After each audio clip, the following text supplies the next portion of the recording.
ওম শান্তি। আজকের তারিখ হলো 13/2/2026। প্রাতঃ মুরারি। ওম শান্তি। বাপদাদা মধুবন। মিষ্টি বাচ্চারা, এখানে তোমাদের সব কিছুই হলো গুপ্ত। এই জন্য তোমাদের বাইরের কোনো শৃঙ্খলার করার দরকার নেই। নিজেদের নতুন রাজধানী এসে থাকতে হবে। প্রশ্ন: শ্রেষ্ঠ ধর্ম আর দৈবিক কর্ম স্থাপনার জন্য বাচ্চারা তোমরা কোন ধরনের পরিশ্রম করো? উত্তর: এখন তোমরা 5 বিকারকে ত্যাগ করার পরিশ্রম করে থাকো, কেননা এই বিকারগুলি সবাইকে ভ্রষ্ট বানিয়েছে। তোমরা জানো যে এই সময় সবাই দৈবী ধর্ম আর কর্ম থেকে ভ্রষ্ট হয়ে গেছে। বাবাই শ্রীমত প্রদান করে শ্রেষ্ঠ ধর্ম আর শ্রেষ্ঠ দৈবী কর্মের স্থাপনা করেছেন। তোমরা শ্রীমতে চলে বাবাকে স্মরণের দ্বারা বিকারের উপর বিজয় প্রাপ্ত করে থাকো। পড়ার মাধ্যমে নিজেই নিজেকে রাজ তিলক দিয়ে থাকো। গীত তোমাকে পেয়ে। ওম শান্তি। মিষ্টি মিষ্টি আধ্যাত্মিক বাচ্চারা এই গান শুনেছে। আধ্যাত্মিক বাচ্চারাই বলে যে বাচ্চারা জানে যে তিনি হলেন অসীম জগতের বাবা, অসীম জগতের সুখদাতা, অর্থাৎ তিনি হলেন সকলের বাবা। তাকে অসীম জগতের সমগ্র বাচ্চারা আত্মারা স্মরণ করতে থাকে, কোনো না কোনো প্রকারে স্মরণ করে থাকে, কিন্তু তাদের এটা জানা নেই যে আমরা সেই পরমপিতা পরমাত্মার কাছ থেকে বিশ্বের রাজপথ প্রাপ্ত করেছি। তোমরা জানো আমাদের বাবা যিনি সত্যযোগী বিশ্বের রাজপথ প্রদান করেন, যা হলো অটল, অচল, অখণ্ড। আমাদের সেই রাজত্ব 21 জন্ম বজায় থাকে। সমগ্র বিশ্বের উপর আমাদের রাজত্ব থাকে, যাকে কেউ ছিনিয়ে নিতে পারে না, চুরি করতে পারে না। আমাদের রাজত্ব হলো অপ্রতিদ্বন্দ্ব, কেননা সেখানে একই ধর্ম থাকে, দ্বৈত নেই। সেটা হলো অদ্বৈত রাজ্য। বাচ্চারা যখন এই গান শোনে তখন নিজের মনের মধ্যে রাজধানীর নেশা আনা চাই। এই রকম গান ঘরে রাখতে হবে। তোমাদের সব কিছুই হলো গুপ্ত। তার বড় বড় ব্যক্তিদের অনেক আত্মহংকার হয়ে থাকে, তোমাদের কোনো আত্মহংকার থাকে না। তোমরা দেখছো যে বাবা যার মধ্যে প্রবেশ করেছেন তিনি কত সাধারণ হয়ে থাকেন। এটাও বাচ্চারা জানে যে এখানে প্রত্যেক মানুষ অনৈতিক নোংরা ছি কাজই করতে থাকে। এই জন্য অবুঝ বলা যায়। বুদ্ধিতে একদমই তালা লেগে গেছে। তোমরা কতই না সব সুবুদ্ধি সম্পূর্ণ ছিলে, বিশ্বের মালিক ছিলে, এখন মায়া এতই অবুঝ বানিয়ে দিয়েছে যে কোনো কাজেরই নেই। বাবার কাছে যাওয়ার জন্য যজ্ঞ, তপস্যা ইত্যাদি অনেক কিছুই করতে থাকে, কিন্তু কিছুই প্রাপ্ত হয় না। এরকম ধাক্কা খেতে থাকে, দিন প্রতিদিন অকল্যাণই হতে থাকে। মানুষ যত তমোপ্রধান হয়ে যায় তত অকল্যাণ হতেই থাকে। ঋষি মুনি যাদের গায়ন আছে তারা পবিত্র ছিলেন, নীতি বলতেন। এখন তমোপ্রধান হয়ে গেছে, তাই বলে শিব হোম তত্ত্বম সর্বব্যাপী, তোমরা আমার সকলের মধ্যেই তিনি আছেন। তারা তো কেবল পরমাত্মা বলে দিয়েছে, পরমপিতা কখনো বলেন না। পরমপিতা তাকে আবার সর্বব্যাপী বলা, এটাও ভুল হয়ে যায়। এই জন্য পুনরায় ঈশ্বর বা পরমাত্মা বলে দেয়। পিতা শব্দ বুদ্ধিতে আসে না, যদি কেউ করলেও ফেলে তবে সেটা কেবল বলা মাত্র। যদি পরমপিতা মনে করে তাহলে বুদ্ধিতে একদম চমক উঠবে। বাবা স্বর্গের অবিনাশী উত্তরাধিকারী দিচ্ছেন। তিনি বলেন, হ্যাভেনলি গডফাদার, তথাপি আমরা নরকে কেন পড়ে আছি? এখন আমরা মুক্তি কীভাবে পেতে পারি? এটা কারোরই বৃদ্ধিতে আসে না। আত্মা পতিত হয়ে গেছে। আত্মা প্রথমে শতপ্রধান সুবুদ্ধিমান হয়ে থাকে, পুনরায় শতরতমতে আসে, অবুঝ হয়ে পড়ে। এখন তোমাদের এই বোধগম্যতা এসেছে। বাবা আমাদেরকে এই স্মৃতি দিয়েছেন, যখন নতুন দুনিয়া ভারত ছিল তখন আমাদের রাজ্য ছিল একই মত, একই ভাষা, একই ধর্ম, একই মহারাজা মহারানীর রাজ্য ছিল। পুনরায় দাপুরে রাম মার্গ স্বর্গ শুরু হয়। তারপর প্রত্যেকের নিজ কর্মের উপর সব কিছু নির্ভরশীল হয়ে যায়।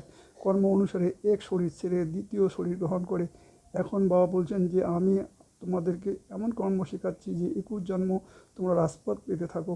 যদি সেখানেও তো লৌকিক বাবা প্রাপ্ত হয় তখন, কিন্তু সেখানে এই জ্ঞান থাকে না যে এই রাজত্বের উত্তরাধিকার অবিনাশী বাবা প্রদান করেছেন। পুনরায় দাপর থেকে রাবণ রাজ্য শুরু হয়, বিকারী সম্বন্ধ হয়ে যায়, পুনরায় কর্ম অনুসারে জন্ম হয়।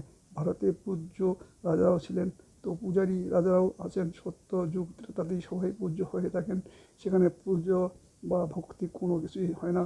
পুনরায় দাপুরে যখন ভক্তি মার্গ শুরু হয় তখন যথা রাজা রানী তথা প্রজা পূজারী ভক্ত তৈরি হয়ে যায়। বড় থেকে বড় রাজা যিনি সূর্যবংশীয় ছিলেন তিনি পূজারী হয়ে যান। এখন তোমরা যে নির্বিকারী তৈরি হচ্ছ তার প্রারব্ধ 21 জন্মের জন্য থাকে। পুনরায় ভক্তি মার্গ শুরু হয়, দেবতাদের মন্দির বানিয়ে পূজা করতে থাকি। এটা কেবলমাত্র ভারতেই হয়ে থাকে।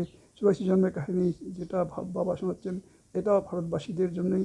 অন্যান্য ধর্মের আত্মারা তো পরে আসে, পুনরায় তো বুদ্ধিতে হতে হতে অনেক অনেক হয়ে যায়।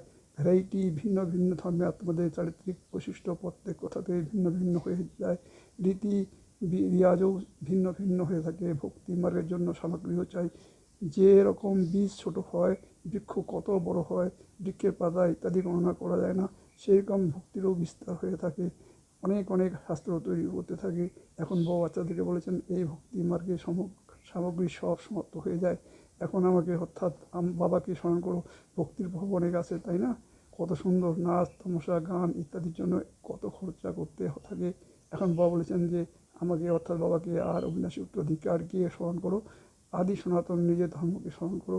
অনেক প্রকারের ভক্তি জন্ম জন্মান্তর ধরে তোমরা করে এসেছো।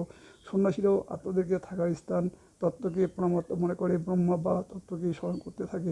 বাস্তবে সন্ন্যাসীরা যখন শতপ্রধাম আসেন তখন তারা জঙ্গলে গিয়ে শান্তিতে থাকতেন। এমন নয় যে তাদেরকে ব্রহ্মে গিয়ে লীন হয়ে যেতে হয়। তারা মনে করে যে ব্রহ্মকে স্মরণ করলে শরীর ছাড়ার সাথে সাথে ব্রহ্মে লীন হয়ে যাবে। বাবা বলেন যে ব্রহ্মে কেউ লীন হতে পারে না। আত্মা তো হলো অবিনাশী, তাই না? আত্মা কীভাবে লীন হতে পারে? ভক্তিমার্গে কত কত মাথা ঠুকতে থাকে। পুনরায় বলে যে ভগবান কোনো না কোনো রূপে আসবেন। এখন কে সত্য?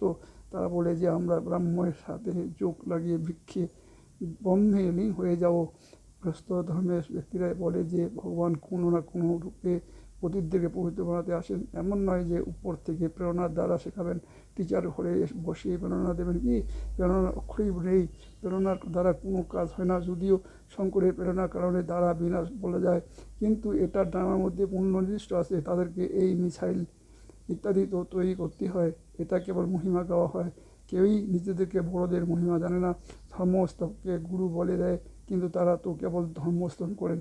গুরু তাকে বলা যায় যিনি সদ্গতি করেন। তারা তো ধর্মস্থান করতে আসেন, তাদের পিছনে তাদের বংশাবলী আসতে থাকে। সদ্গতি তো কারোরই করেন না, তাহলে তাদেরকে গুরু কীভাবে বলা হবে?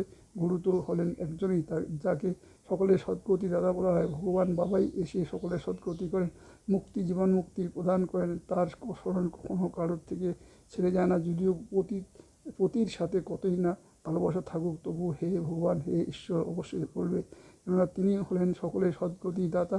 বাবা বসে বোঝাচ্ছেন যে এই সব কিছু হলো আমার রচনা, আমি রচয়িতা হলাম। তোমাদের বাবা সকলকে সুখ প্রদানকারী এক বাবারই আছেন।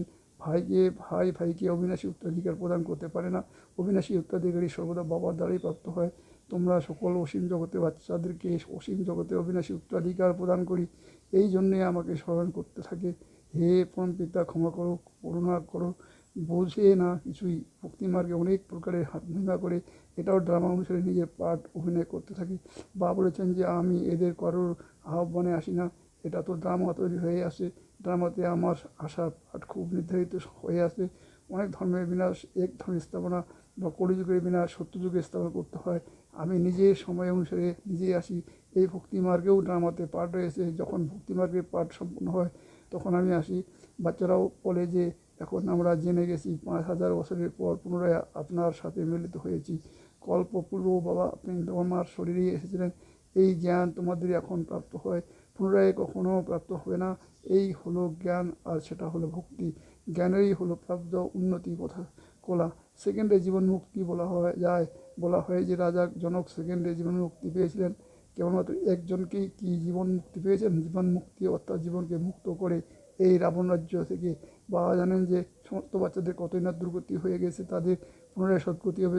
দুর্গতি থেকে পুনরায় উঁচু গতি, জীবন মুক্তি পেতে হবে।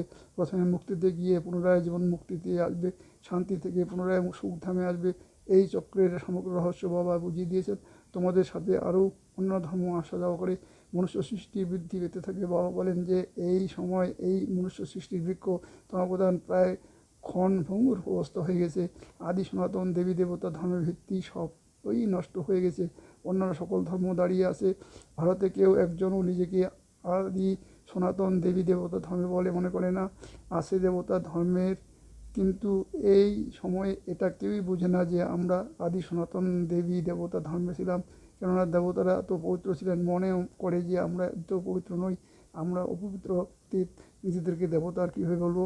এটাও নামা প্লান অনুসারে রীতি এই রীতি শুরু হয়ে যায়। নিজেকে হিন্দু বলার আদম সুমারিতেও হিন্দু ধর্ম লিখে দেয়, যদি গুজরাটিও হয় তবুও হিন্দু গুজরাটি বলে দেয়।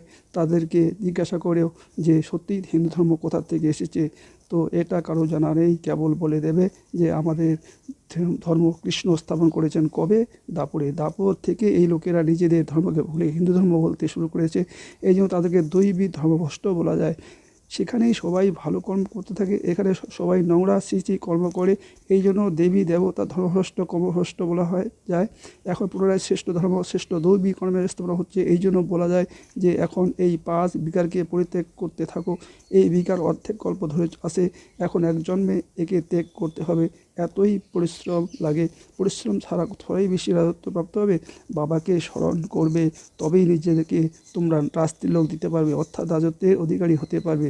যত ভালো রীতি স্মরণে থাকবে, শ্রীমতে চলবে, তো তোমরা রাজাদের রাজা হতে পারবে।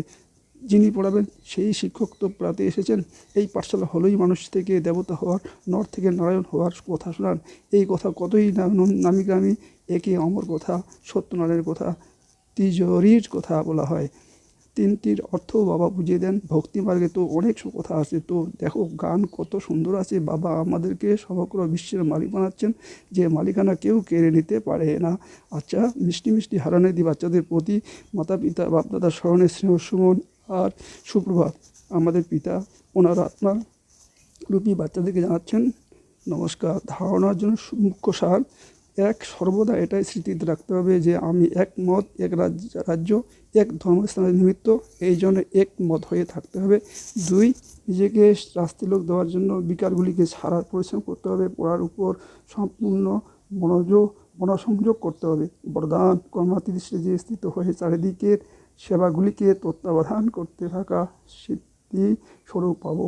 আগামী দিনে চারিদিকে সেবাগুলির বিস্তারকে হ্যান্ডেল করার জন্য ভিন্ন ভিন্ন সাধন ব্যবহার করতে হবে, কেননা সেই সময় পত্র ব্যবহার বা টেলিগ্রাম, টেলিফোন ইত্যাদি কাজ করবে না।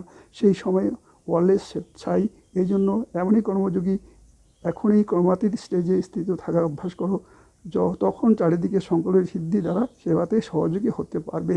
স্লোগান: পরমাত্মা প্রেমে পালনার স্বরূপ হলো তোমাদের সহযোগী জীবন। অব্যক্ত ইশারা: একতা আর বিশ্বাসের বিশেষত্ব দ্বারা সফলতা সম্পন্ন হোক। প্রত্যেককে 2টি কথা বিশেষ স্মরণে রাখতে হবে: 1. সদা সংস্কার মেলানোর ইউনিটি। 2. একে অপরের মধ্যে বিশ্বাস রেখে সদা সন্তুষ্ট থাকা আর সবাইকে সন্তুষ্ট করা। যখন এই 2টি কথা সদা স্মরণে থাকবে, তখন বাবা যেমন, বাবাকেই সেই রূপেই দেখা যাবে আর প্রত্যক্ষতা হবে। ওম শান্তি, ওম শান্তি, ওম শান্তি, ওম শান্তি।